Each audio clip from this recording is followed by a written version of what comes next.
Hello and welcome to my channel NB Soundhopper UK, and the subject of this video will be my favourite 10 film soundtrack albums.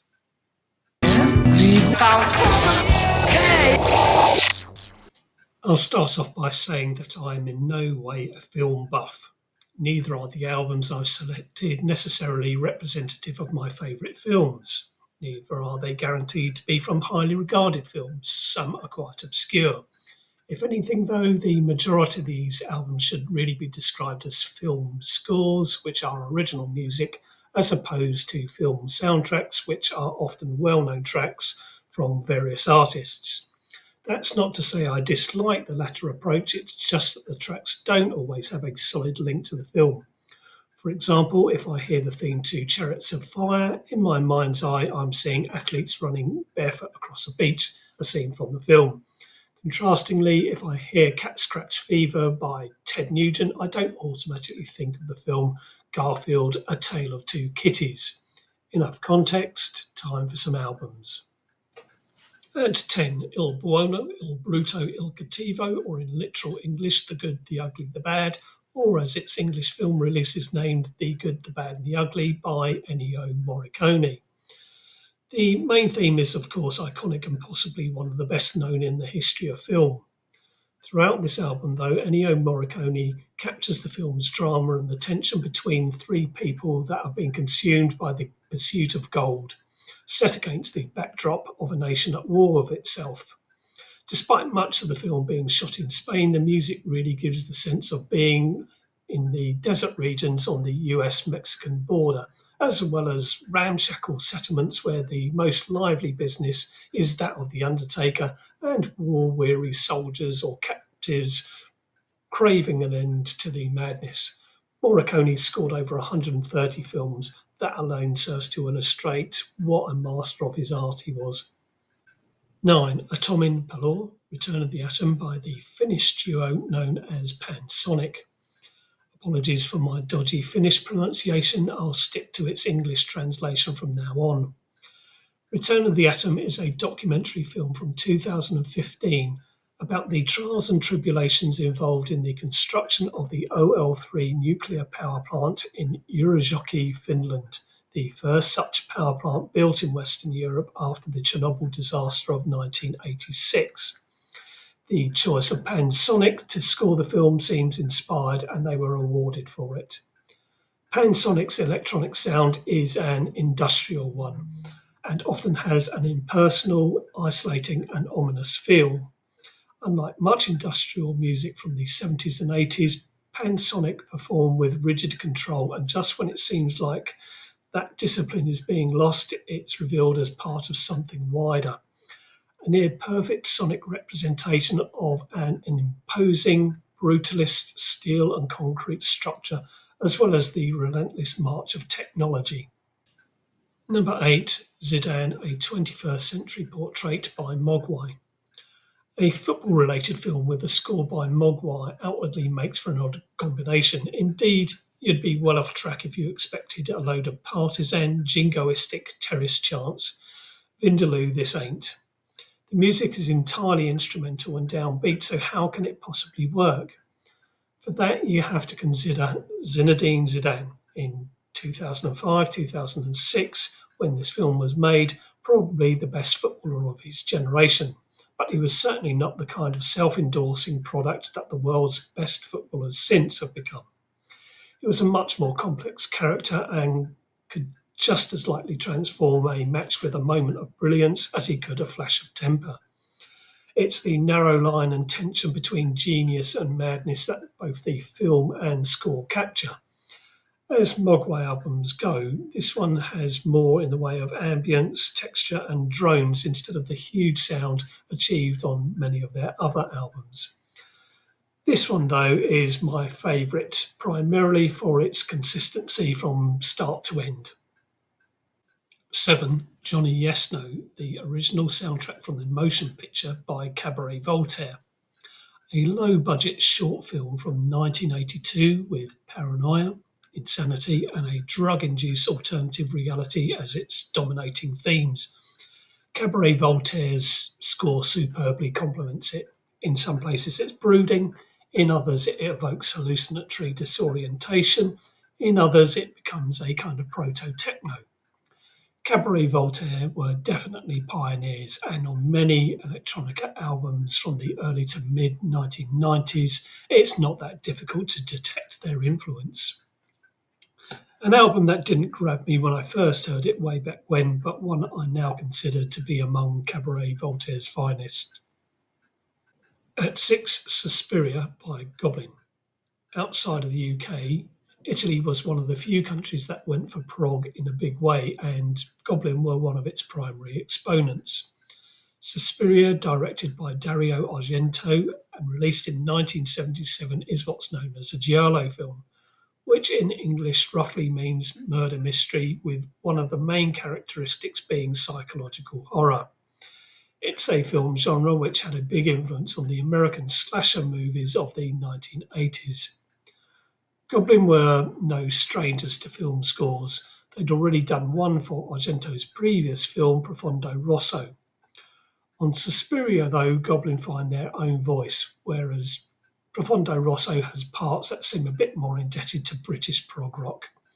As well as that, I find the music a better fit to the scenes in the film where it is used. All in all, the film and score work really well together. Number 5, Preludio, tema variazioni e canzone colonna sonora del film Milano col libro nuove by Asana from 1972. Blimey. The English translation for the film title is Milan Caliber 9. As you might have guessed from the title, another Italian film and another Italian prog band. This time the film genre is poliziottesco, a term given to gritty crime and action films made between the late 1960s and mid-1970s.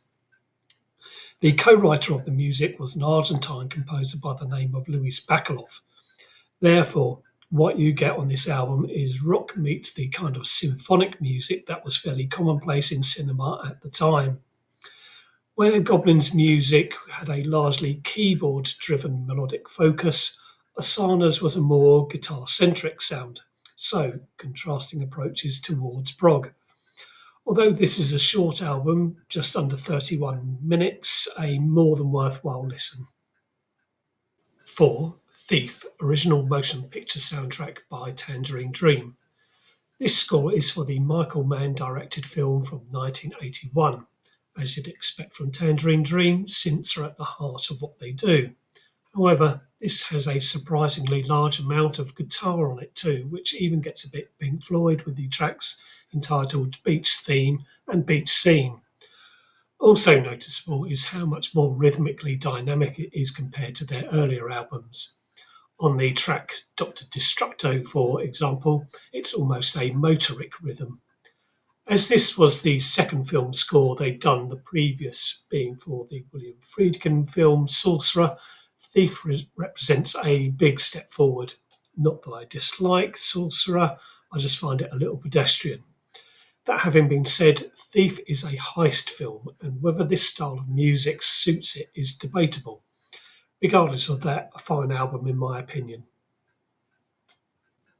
Number 3, Blade Runner by Vangelis. Although the film was released in 1982, this album didn't see the light of day until 1994. Strange, and I've no idea why when you consider how strong the material Vangelis wrote and performed is.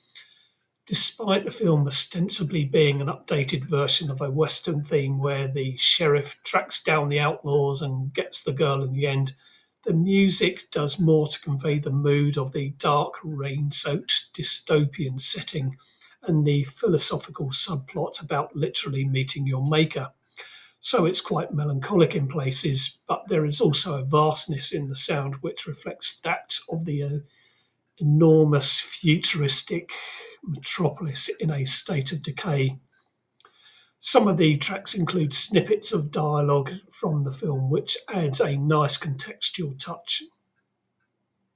At 2, Koyanis Katsi, original motion picture score by Philip Glass. Kalyanis is a Hopi Indian word which roughly translates as life out of balance, and the film could be seen as an epic sociological journey depicting where the developed world had got to by 1984. There are no actors, there is no dialogue. It's a film with nothing but excellent cinematography and a stunning score written and conducted by New York modern classical composer Philip Glass, which runs for the entirety of the film, all brought together with great care and attention to detail by director Godfrey Reggio. On a musical level, it starts with the slow chant of the word Koyaanisqatsi with the southwestern United States desert as the background. Gradually, strings, horns, and other instruments are added as the journey moves through the landscape.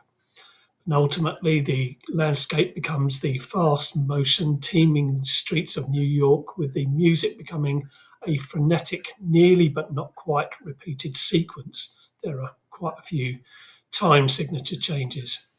Finally, the music ends as it began, and having seen where we've got to, it raises the question of where exactly do we go from here? At number one, Get Carter, motion picture soundtrack by Roy Budd. The soundtrack to this film from 1971 was, until 1998, only ever released in Japan. Bizarre because it has so many tracks which provide a great flavour of the type of British post-psychedelic groovy pop around in the very early 1970s. And Roy Budd gives extra dimension by infusing them with a jazzy feel. Budd was, in fact, a very accomplished jazz pianist, but versatile enough to appreciate and incorporate other styles. The main theme is a gem with its haunting harpsichord melody accompanied by a memorable combination of acoustic bass and tabla. The album is neatly put together with film dialogue sections followed by music tracks, some instrumental, some not. Among the singers on the album are Johnny Turnbull and Mickey Gallagher, who later in the 1970s were part of Ian Dury and the Blockheads. I was tempted to hit you with that fact because I guess not a lot of people know that. The version of the album I have is from 2000 and includes an extra disc of not particularly inspiring remixes. The main album, though, is the real deal. That's it then for my favourite 10 film soundtrack albums, presented with some appalling foreign language pronunciation along the way. Suffice it to say, any comments or interactions as per the graphics shown top left would be appreciated, and if you've managed to get this far, thanks for watching.